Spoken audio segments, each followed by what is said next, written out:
Yo, this is Brad P, fucking EDR, talking about shit like 1090 so I want to get some boom shit. Bump, bump, yeah, this is Brad P fucking rocking with Joe, because you're rocking with me. Fuck that shit, right? From England.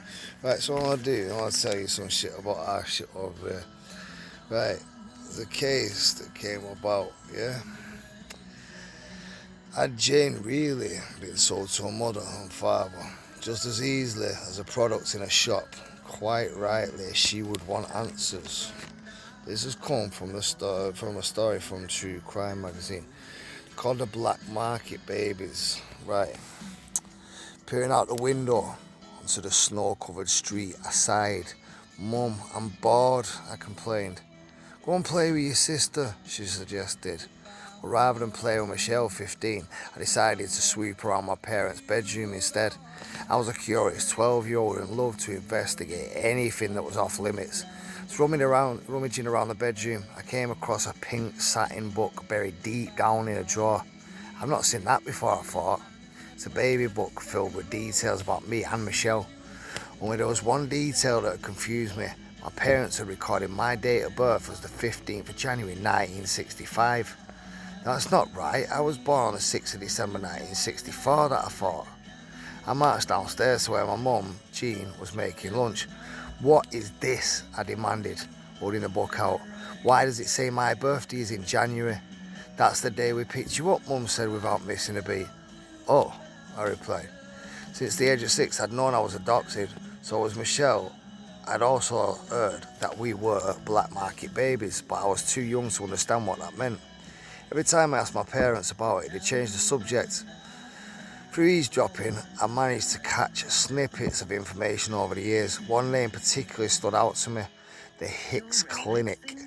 Eventually, I convinced my dad, Jim, to tell me all about it. "Well, when your Aunt Alice couldn't have a child, she and her husband bought a little boy from a man called Dr. Hicks," Dad explained.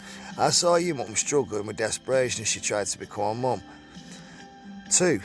When it didn't happen, we also went to Dr. Hicks. I listened to your dad's story and I was astonished. My dad's story, sorry. He'd actually paid money for me and Michelle. Dad explained that our mothers had just given us up for adoption. Think about it, that's the day we picked you up. What the fuck? Anyway, but he had no idea who my birth parents were or where they came from. Your mum and I drove to the clinic. We were told to pull round to the back of the building and wait in the car," he told me. "Next thing we knew, Dr. Hicks emerged with a baby covered in blood, wrapped in a blanket. That baby was you. You were just a few hours old." I sat there dumbfounded, trying to take it all in. "We drove away quick without getting a receipt," Dad continued. "We got a receipt for Michelle, though. A receipt for a fucking baby." That's what I was thinking. We weren't possessions, we were fucking bought. The thought had left me fuming. Over the years, I'd heard rumours of other Hicks babies, wondered how many there were. Other important questions raced through my mind as well. Where do I come from? Who's my birth mother? Who am I? What the fuck? I started investigating secretly, eavesdropping on more conversations and filling the information away. I was filing it all away to fucking keep me together. This was the 80s, so we didn't have the internet. Instead, I researched public records the old school way. At the library, I made phone calls, even wrote to the county where I was born, desperate for any clue that could lead me to my fucking birth mother. When my own investigations turned up nothing, I got in touch with a private investigator. "I'm expensive and I can't guarantee that I'll find anything," he admitted. "And to be honest, it sounds like you're doing exactly what I would do," he also said. I was fucking deflated, but when he offered me a lifeline, "Keep searching, if you hit a stumbling block, give me a call and I'll guide you through it," that's what he said. I was so touched that this guy I did not fucking know, wanted to help. Inspired by my own search, I started working for local private investigators, taking on fraud cases. So interesting, uncovering secret after secret. Meanwhile, I received some devastating news. Mum had been diagnosed with cancer. After a 6-year battle, she sadly passed away. We were all heartbroken. A few months after Mum's death, I decided it was time to ramp up my investigation, so I paid a visit to the town where the Hicks Clinic used to be.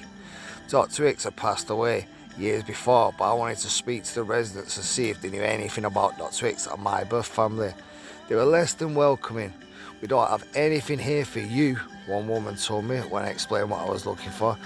"Dr. Hicks was a great man," another woman told me, flashing me the dirtiest look. When honest questioning didn't get me anywhere, I decided to lie. "I'm writing a book," I told the local florist.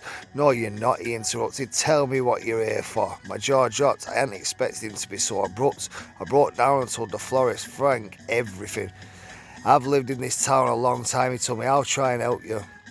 Frank was as good as his word. He set up meetings with people he thought might be useful to me. Slowly I started to gather more information. Dr. Hicks had set up a clinic to perform illegal abortions should I say. Then in the 50s and 60s he began selling babies on the black market, saying that he'd done their fucking abortions. It was a lucrative business, but how was he keeping the women quiet to make the babies come out? Let's see. But I was appalled. How could he have gotten away with it for so long? May I just add there, that's me, Brad, who's fucking put that one in. How was he getting away with it? She hasn't said that here.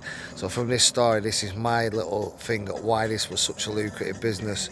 Anyway, while I'd learnt a lot about the clinic, no one could tell me anything about my birth family.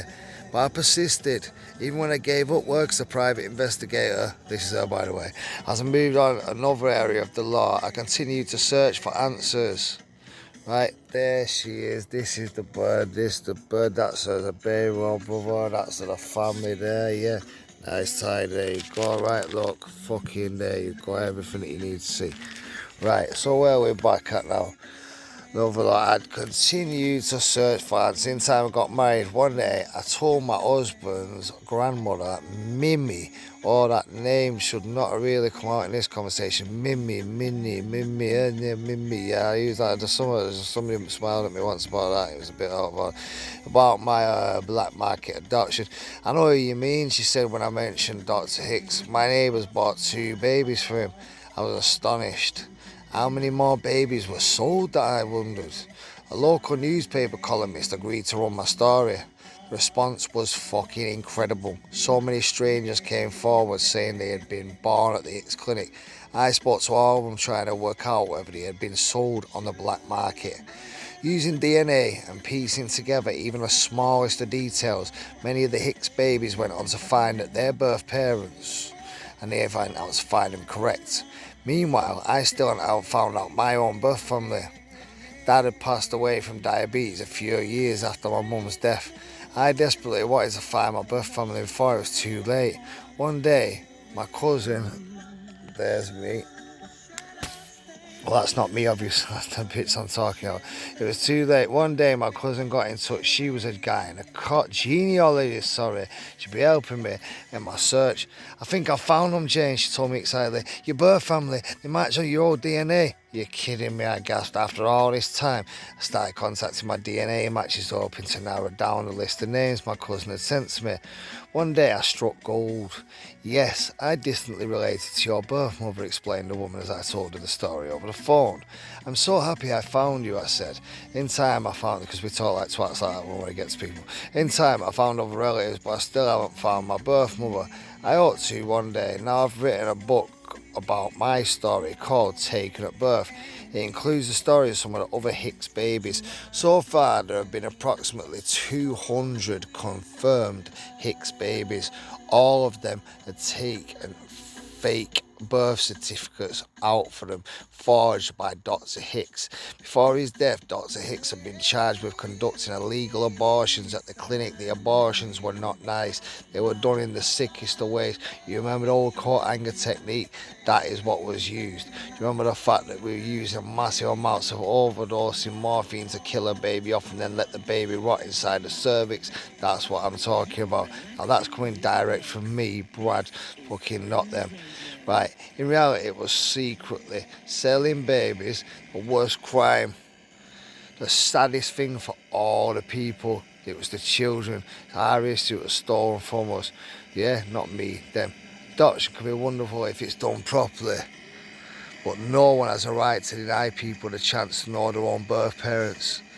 I've had that done, right? I know somebody took away from somebody the right that somebody took away my partner's right to be able to tell me properly that my child was mine, and it turned out that my child was mine, but somebody may have taken away that chance from her by doing something. Obviously you can go as it begins with R and it ends with E, you know what I mean? So it's just like, what more can I say about it? This is me dusting down the videos like 1090 Jake and all that does. Listen, let me give you what I can give you from this. I see that this girl went through a fucking hell of a lot, yeah, but with her being American, right, and it's gonna sound pretty disgusting, the girl's 56-year-old, yeah, well, there's the picture of her again, yeah, right, she don't look 56 years old, she looks like she's living a very privileged life, yeah, so at the end of the day, right, if you knew where this video was getting broadcast from, and broadcast from our fucking tent, yeah, where me and my missus are the happiest motherfuckers. Like, baby, we're happy here or what? Can you just say it as loud as you can? Yeah, we're happy as fuck. Yeah, well, we love this, see what I mean? She doesn't say much, she will say shit, but she just doesn't say it loud. Right, listen, we're happy where we are. And listen, you're gonna expect these videos now, and we'll be like, Mr. Bowen, we don't upload. We upload once, twice, 3 times, maybe 4 times a week. So if you're in to the absolutely crazily fucking over fucking cliched bullshit that I do, yeah, then this is the channel for you. So get the like button, bend it over, kick the shit out of it, fucking rape the fucking back end out of it, then fucking treat it like a dirty fucking black prostitute in fucking Nigeria, right? And then fucking tell it that you are a fucking KKK leader and you don't know why you're doing that at all, right? Then turn around, slap me in the face for being a fucking overly ridiculous fucking sort of half racist prick when I'm not racist at all, right? So there you go, fucking just don't do anything with that like button, just press it if you want to press the motherfucker, right? Thank you very much, right? And that is all day. I've just done a 12 fucking minute video. I look sexy as a motherfucker on it, and you know what? Yeah, this is going to be the new channel for you folk who want the real, natural, the sadistic, the sexy. Bye bye. Mwah. Say bye bye, baby. Hear that? Bye bye from a sexy counselor. And there you can have a picture of the big chest as well.